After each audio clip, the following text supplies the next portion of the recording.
علیکم ورحمۃ اللہ وبرکاتہ۔ الحمد للہ رب العالمین والصلاة والسلام علی رسولہ الکریم وعلی آلہ وصحبہ اجمعین ومن تبعہ بإحسان الی یوم الدین، اما بعد۔ محترم بھائیوں اور بہنوں، ریاض الصالحین حدیث کی بہت مشہور کتاب ہے۔ اس میں انسان کی زندگی گزارنے کے بہتر اصول بتائے گئے ہیں، جس میں ایمان اور عقیدے کو مضبوط کرنے والی باتیں بھی ہیں۔ روز مرہ اسلامی طرز زندگی کو اپنانے کے اصول بھی بتائے گئے، اور انسان کو اپنے نفس کی پریشانیوں سے بچانے، کدورتوں کو صاف کرنے اور نفس کا تزکیہ کرنے کے لیے رہنمائی کی گئی۔ امام نووی رحمۃ اللہ علیہ نے بڑی محنت اور جانفشانی کے ساتھ ذخیرہ حدیث سے تلاش کر کے یہ مجموعہ تیار کیا ہے تاکہ یہ ہر گھر گھر کی زینت بن سکے، اور اللہ تعالیٰ نے اس کو قبول عام بخشا۔ یہ مختلف مساجد کے علماء، خطباء اور ہر گھر کی زینت بننے کے قابل یہ انمول تحفہ ہے، کیونکہ ہم اپنی زندگیوں کو اگر قرآن مجید اور سنت رسول صلی اللہ علیہ وسلم کی روشنی میں منور کریں گے تو اس میں دنیا اور آخرت دونوں جہانوں کی کامیابی ہے۔ اس لیے پڑھیے اس کتاب کو، سمجھیے اس کو اور عمل کیجیے، اس لیے کہ نجات اور کامیابی کا یہ بہت بڑا ذریعہ ہے۔ ہم ریاض الصالحین کا تفصیلی مطالعہ اور ہر باب کا خلاصہ اور اس کا نچوڑ پیش کر رہے ہیں۔ امام نووی رحمۃ اللہ علیہ اس مجموعہ حدیث میں کوئی بھی چیپٹر ہو، اس میں متعلقہ آیات اور پھر موضوع کی مناسبت سے احادیث جمع کرتے ہیں۔ اگر یہ دونوں چیزیں ہمارے ہاتھ آ جائیں، قرآن اور حدیث، تو پھر کمی کس بات کی۔ یہاں اس وقت جو باب ہے وہ باب الایثار والمواسات، کہ ایثار، غمخواری اور ہمدردی کا اس میں ذکر کیا گیا۔ ایثار یعنی اپنی ضرورت کے مقابلے میں اپنے بھائی کی ضرورت کو ترجیح دینا، اس کو مقدم رکھنا۔ ضروریات تو آدمی کی اینڈ لیس ہیں، اس کا خاتمہ نہیں ہے، مگر اگر آدمی کوئی دیکھتا ہے ضرورت مند ہے تو اپنی ضرورت کے مقابلے میں اس کو ترجیح دیتا ہے، تو یہ بہت پسندیدہ چیز ہے۔ اور اہل ایمان کی یہ نشانیاں بتائی گئیں کہ وہ اپنی ضرورت پر دوسروں کی ضرورت کو مقدم سمجھتے ہیں، اپنی ضرورت کے باوجود دوسروں کی ہیلپ کرنے کی کوشش کرتے ہیں۔ جیسے قرآن کریم میں سورہ حشر کی آیت نمبر 9، اس میں بتایا گیا وَيُؤْثِرُونَ عَلَىٰ أَنفُسِهِمْ وَلَوْ كَانَ بِهِمْ خَصَاصَةٌ۔ کچھ ایسے اللہ والے بھی ہیں جو اپنی ضرورت کے مقابلے میں دوسروں کی ضرورت کو ترجیح دیتے ہیں، اس کو پوری کرنے کی کوشش کرتے ہیں۔ اور جیسے سورہ دہر میں بتایا گیا وَيُطْعِمُونَ الطَّعَامَ عَلَىٰ حُبِّهِ مِسْكِينًا وَيَتِيمًا وَأَسِيرًا، کہ کچھ لوگ ایسے ہیں جو اللہ کی رضا کے لیے، خوشنودی رب کے لیے غریب کو، مسکین کو، ضرورت مند کو کھلایا کرتے ہیں، اور کہتے ہیں انما نطعمکم لوجہ اللہ، ہم یہ جو کام کر رہے ہیں یہ صرف اللہ کی رضا کے لیے کر رہے ہیں، تم سے کوئی شکر گزاری نہیں چاہتے۔ جیسے بعض لوگ کچھ دیتے ہیں تو خواہش ہوتی ہے کہ ان کی ریسپیکٹ کرے، ان کو سخی کہہ کے پکارے، آئیں جائیں تو کھڑے ہو کر ان کا استقبال کیا جائے، لیکن اللہ والوں کی یہ بات نہیں۔ اللہ والے دیتے ہیں، بھول جاتے ہیں۔ اللہ والے دیتے ہیں اللہ کی رضا کے لیے، خوشنودی رب ان کا مقصد ہے، وہ دوسروں سے کوئی اس کا صلہ نہیں لینا چاہتے۔ دیکھیے کیسے کیسے صحابہ کرام کا انداز رہا ہے، کہ ایک موقع پر ایسے ہوا کہ ایک پردیسی اجنبی صحابی آئے، اب ان کے پاس کھانے کی کوئی چیز نہیں تھی، تو رسول اکرم صلی اللہ علیہ وسلم اپنے گھر تشریف لے گئے۔ یہ رحمت للعالمین کا گھر ہے، یہ خاتم الانبیاء والمرسلین کا گھر ہے۔ کاشان نبوت سے آواز آئی کہ آج اتفاق سے سوائے پانی کے گھر میں کچھ نہیں رکھا ہوا ہے۔ آپ نے دوسری ام المؤمنین کے پاس پیغام بھیجا، وہاں سے بھی یہی پیغام ملا، تیسری چوتھی سب کے پاس سے یہی جواب آیا کہ سوائے پانی کے کوئی چیز نہیں ہے جو کھانے کے لیے استعمال کی جا سکے۔ یہ نبی کریم صلی اللہ علیہ وسلم کے گھر کی سادگی تھی۔ پھر آپ نے صحابہ کرام سے کہا کہ میرا جو مہمان ہے کون اس کو لے جائے گا تاکہ اس کو کھلانے پلانے کا انتظام کر سکے۔ ایک صحابی آگے بڑھے اور انہوں نے ان کی ضیافت کرنے کا وعدہ کیا۔ جب وہ اپنے گھر لے گئے تو اہلیہ سے انہوں نے کیا بات کہی؟ اپنی بیوی سے کہا کہ یہ مہمان رسول ہیں صلی اللہ علیہ وسلم، ان کو میں لے آیا ہوں۔ گھر میں کچھ ہے کھانے کے لیے؟ وہاں بھی کوئی زیادہ چیز نہیں تھی۔ بیوی نے کہا کہ آج اتفاق سے صرف اتنا کھانا ہے جو بچوں کے لیے کافی ہو سکتا ہے، میرے اور آپ کے لیے بھی کوئی چیز نہیں ہے۔ یہ اسلام کا آغاز تھا۔ دیکھیے کس طرح کی وہ لوگ زندگیاں گزارتے، دنیا کی تاریخ کا دھارا انہوں نے تبدیل کر دیا، لوگوں کے سوچنے کے پیمانے بدل دیے، لوگوں کو ذلت اور رسوائی سے اٹھا کر عظمت، شان اور شوکت کے راستے بتائے، جنہوں نے قیصر و کسریٰ کو نیچے کر دیا، وقت کی سپر پاور طاقتوں کو نیچے کر دیا۔ ان کی یہ سادگی ہے، ان کا یہ انداز ہے کہ نبی کریم صلی اللہ علیہ وسلم کے مہمان اور گھر میں اتفاق سے سوائے بچوں کے کوئی چیز نہیں۔ تو انہوں نے کہا بیوی سے کہ ہم ایک ترتیب کرتے ہیں، ایک طریقہ اختیار کرتے ہیں تاکہ بچے آرام سے سو جائیں، انہیں تھوڑا سا ڈیلے کر دو، تاخیر کر دو، بچے انتظار کرتے کرتے خود ہی سو جائیں گے۔ اور پھر اس کے بعد انہوں نے دوسرا یہ ان کو طریقہ بتایا کہ مہمان کے آداب میں یہ بات ہے کہ میزبان بھی ساتھ بیٹھ کر کھائے، لیکن کھانا اتنا مختصر ہے کہ میں بھی ساتھ کھاؤں گا تو وہ سیر ہو کر نہیں کھا پائیں گے۔ اس کا طریقہ یہ ہے کہ ہم جب کھانے کے لیے بیٹھیں تم کسی ہیلے سے چراغ بجھا دو۔ اب اس کے بعد یہ ہوگا کہ اندھیرے میں میں صرف آواز کرتا رہوں گا، اس طرح سے محسوس ہو کہ میں کھانا کھا رہا ہوں، کھاؤں گا نہیں، اور مہمان سیر ہو کر کھا لے گا۔ ایسے ہی ہوا۔ دیکھیے کس حد تک مہمان کی رسپیکٹ اور عزت کی جا رہی ہے۔ اپنی بھی ضرورت ہے، کھا نہیں رہے، بیوی کو سکھا رہے ہیں طریقہ۔ بچے تو سو گئے اور اس کے بعد کہا کہ کھانا کھائیے، مہمان بیٹھ گیا اور پروگرام کے مطابق چراغ بجھا دیا گیا۔ پھر اس کے بعد میں کچھ ایسا انداز اختیار کیا گیا کہ اب کہاں سے اس کو دوبارہ جلائیں، ٹائم لگ جائے گا، چلیے ایسے ہی کھا لیتے ہیں۔ تو اندھیرے میں کھانا شروع کیے۔ اب وہ ایسا اختیار کیے ہوئے ہیں طریقہ جیسے خود بھی شامل ہیں، یعنی منہ سے آواز نکال رہے ہیں کھاتے وقت جیسے انداز ہوتا ہے، کھا نہیں رہے تھے، اور مہمان یہ سمجھ رہا تھا کہ وہ بھی شامل ہیں۔ اطمینان سے وہ کھایا، اور کھانے کے بعد رات گزری۔ جب وہ صبح فجر کی نماز کے لیے مسجد نبوی گئے تو رسول اکرم صلی اللہ علیہ وسلم نے ایک بڑی اہم بات بتائی ان سے کہ ان کا یہ جو جذبہ تھا اللہ تعالیٰ کو بہت پسند آیا، اور ان کے بارے میں کہا لقد عجب اللہ من صنیعکما بضیفکما اللیلہ۔ صحیح بخاری اور مسلم کے الفاظ ہیں کہ اللہ کو تمہاری یہ ادا بہت پسند آئی، یعنی اللہ تعالیٰ نے اس بندے کی تعریف نازل فرمائی۔ ضرورت اپنی ہے، ضرورت بیوی کی ہے، ضرورت بچوں کی ہے، مگر اس کے باوجود آنے والے مہمان کی تکریم میں کوئی کمی نہیں آنے دی۔ نہ رکھنے کے باوجود دل بڑا تھا، ذہن و دماغ بڑا تھا۔ اللہ تعالیٰ کو ان کی یہ ادا بہت پسند آئی۔ سورہ حشر میں جو بات کہی گئی وَيُؤْثِرُونَ عَلَىٰ أَنفُسِهِمْ وَلَوْ كَانَ بِهِمْ خَصَاصَةٌ، کہ دوسروں کو ترجیح دیتے ہیں حالانکہ خود ان کو ضرورت ہوتی ہے۔ خود رسول اکرم صلی اللہ علیہ وسلم کے انداز کو دیکھیے کہ نبی کریم صلی اللہ علیہ وسلم مانگنے والے کو کبھی خالی ہاتھ نہیں لوٹایا کرتے، حالانکہ آپ کو بھی بعض اوقات ضرورت ہوتی، مگر آپ مانگنے والے کا خیال رکھتے تھے۔ ایک موقع پر ایسے ہوا کہ ایک صحابیہ بڑے پیار سے، عقیدت اور محبت سے انہوں نے ایک کپڑا تیار کیا چادر کی طرح سے، اور وہ نبی کریم صلی اللہ علیہ وسلم کی خدمت میں بطور ہدیے کے پیش کی۔ میں نے آپ کے لیے یہ تیار کیا ہے۔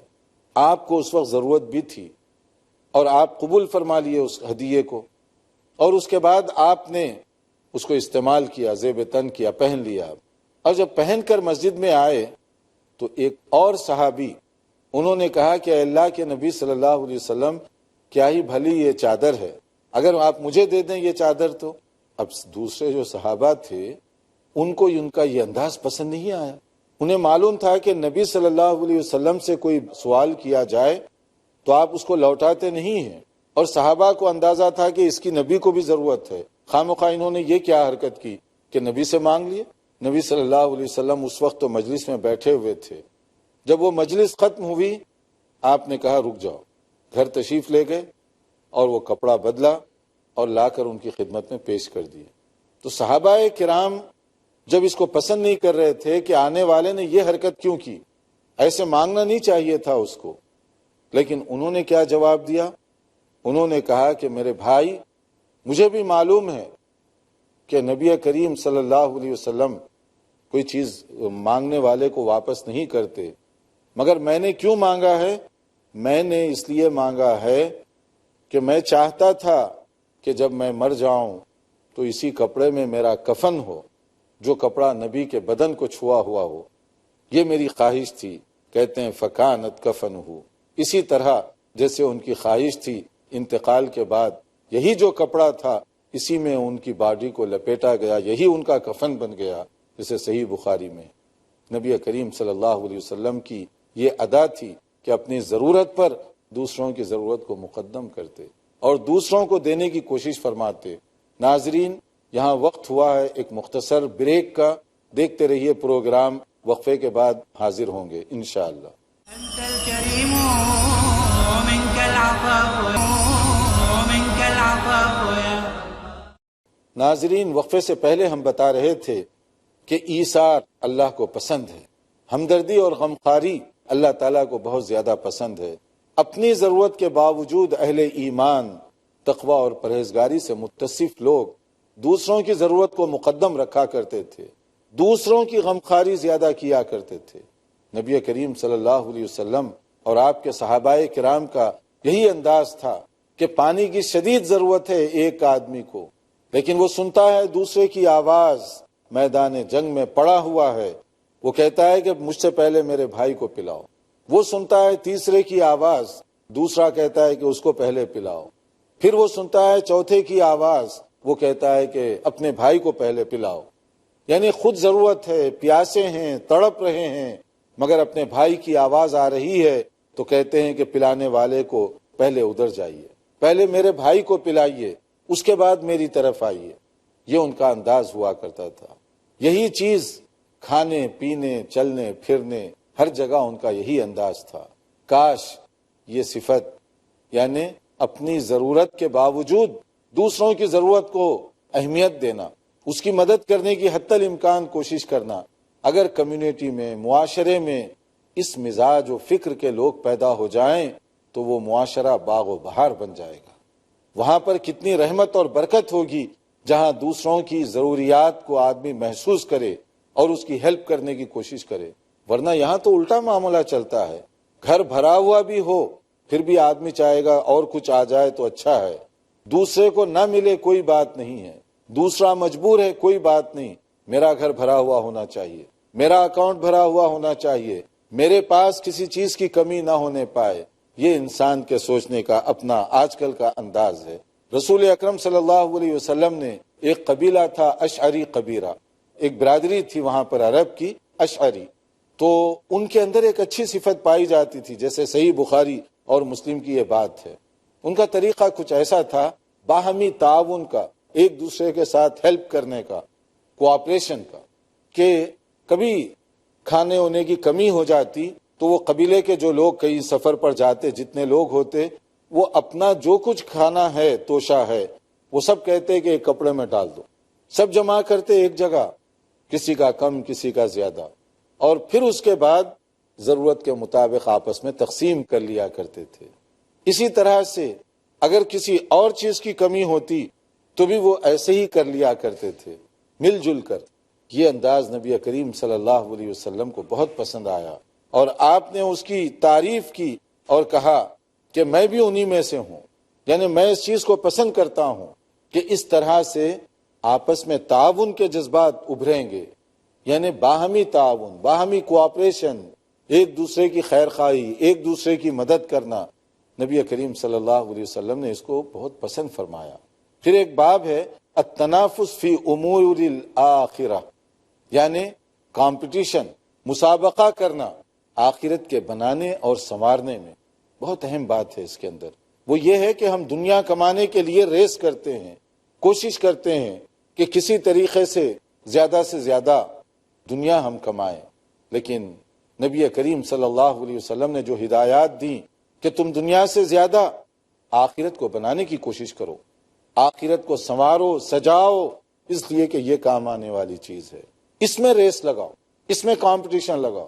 یہ کیا بات ہوئی؟ جیسے ہم کرتے ہیں، میری ایک کار ہے تو میں کہتا ہوں یہ تو پرانا ماڈل ہے، میرے دوست کے پاس نیا ماڈل ہے، ایک گھر ہے چھوٹا سا میں کہتا ہوں کہ چھوٹا گھر ہے، بڑا لینا چاہیے، لگژری گھر ہونا چاہیے۔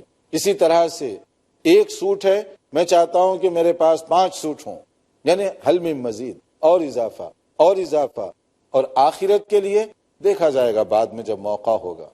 جیسے ہمارے پاس کوئی گارنٹی ہے کہ عمر اتنی لمبی ہوگی، موقع اتنا زیادہ ملے گا کہ ہم آخرت کے لیے کچھ کر سکیں گے، کیا گارنٹی ہمارے پاس؟ زندگی کا چراغ کب گل ہونے والا ہے کوئی نہیں جانتا۔ عقل مند آدمی وہ ہے جو آخرت کے لیے ریس لگائے کہ آج میں نے نمازیں جماعت کے ساتھ ادا کی، کل میں کوشش کروں گا کہ 5 کی 5 نمازیں مسجد میں ادا کروں، اس میں ریس لگائیے۔ آج میں نے قرآن کریم کے صرف 1 صفحے کی تلاوت کی، کل میں 2 صفحے پڑھوں گا، ریس لگائیے۔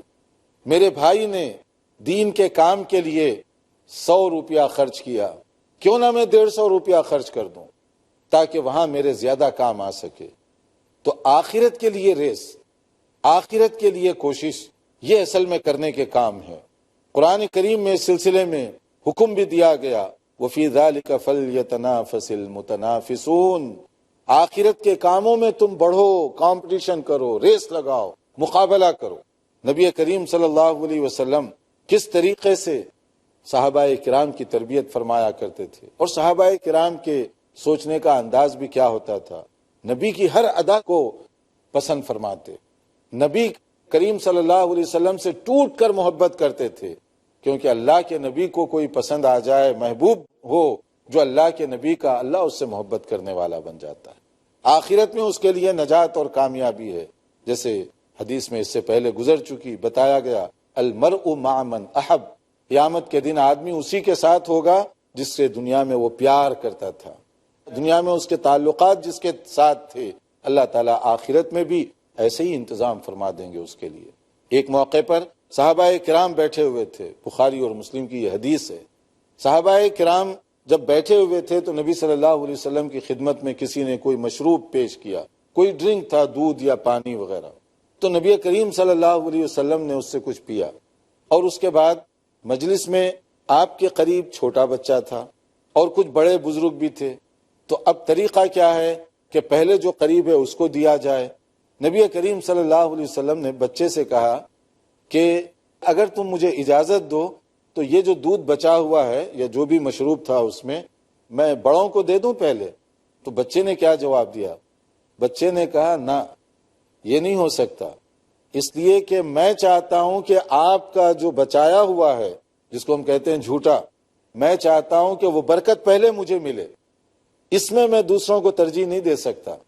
یہ محبت تھی، یہ نبی صلی اللہ علیہ وسلم سے عقیدت تھی۔ تو اے اللہ کے نبی، میں چاہتا ہوں کہ آپ کا جو چھوڑا ہوا ہے پہلے میں اس کو پی لوں، کیونکہ برکت ادھر ادھر نہ ہو جائے، پھر آپ جس کو چاہے پلا لیجیے۔ نبی صلی اللہ علیہ وسلم اس کی اس ادا سے بہت خوش ہوئے، پھر آپ نے اسی کو دے دیا، کیونکہ وہ قریب بھی تھا، حق اس کا تھا، اور دوسرے یہ ہے کہ اس کے اندر جو جذبہ اور شوق تھا وہ پینے کے بعد پھر دوسروں کو آپ نے دیا۔ وہ یہ صحابہ کرام کی محبت تھی رسول اکرم صلی اللہ علیہ وسلم کے ساتھ۔ ہم بھی محبت کی بات کرتے ہیں، ہم بھی محبت کا دعویٰ کرتے ہیں، مگر نبی کے طریقے کو اپنائے بغیر، نبی کی بات کو اپنائے بغیر، نبی کی رہنمائی میں اپنی زندگی بسر کیے بغیر ہم چاہتے ہیں کہ ویسے ہی محبت چلتی رہے۔ پھر اس کے بعد ایک اور جو دوسرا اہم باب شروع ہو رہا ہے، اور وہ ہے کہ آدمی شکر گزاری کی کیفیت اپنے اندر پیدا کرے۔ اللہ نے اس کو جو کچھ دیا ہے اس پر شاکر رہے، اس پر اللہ تعالیٰ کا شکر گزار بننے والا رہے، تو اللہ تعالیٰ ایسے بندوں کو زیادہ پسند فرماتے ہیں۔ اور اگر اس کے پاس دولت بھی ہے تو وہ وہاں پر خرچ کرے جہاں خرچ کرنے کا اس کو حکم دیا گیا، جیسے قرآن مجید میں بتایا گیا فَأَمَّا مَنْ أَعْطَى وَاتَّقَى وَصَدَّقَ بِالْحُسْنَى فَسَنُيَسِّرُهُ لِلْيُسْرَى، کہ جو آدمی دے رہا ہے، تقوی کی زندگی اختیار کر رہا ہے اور آخرت پر اس کا یقین ہے، تو اللہ تعالیٰ اس کی منزل کو آسان فرما دیں گے، اس کی مشکلات کو آسان فرما دیں گے۔ اور ایسے لوگ کیا کوشش ان کی ہوتی ہے، وَسَيُجَنَّبُهَا الْأَتْقَى الَّذِي يُؤْتِي مَالَهُ يَتَزَكَّى، کہ ایسے لوگ ہیں جن کو اللہ نے جو دولت دی ہے وہ اپنا تزکیہ، اپنے آپ کو صاف ستھرا کرنے کے لیے اللہ کے راستے میں اس کو خرچ بھی کرتے ہیں، خیرات بھی دیتے ہیں، کیونکہ اللہ تعالیٰ کے پاس درجات کی بلندی اسی شخص کے لیے ہے۔ کس کے لیے؟ جو کنجوسی کرے، جو بخیلی کرے، جو بچا بچا کر گن گن کر رکھے، نہیں، اس کے لیے جو پسندیدہ چیزوں کو اللہ کے راستے میں خرچ کرنے والا ہو۔ لن تنالوا البر حتى تنفقوا مما تحبون، تم درجات اسی وقت پاؤ گے اللہ کے پاس، ثواب، اجر، فضیلت اسی کے لیے ہے جو اپنی پسندیدہ اور مرغوب چیزوں کو اللہ تعالیٰ کے راستے میں خرچ کرنے والے ہیں۔ صحابہ کرام، ان کے سوچنے کا انداز دیکھیے۔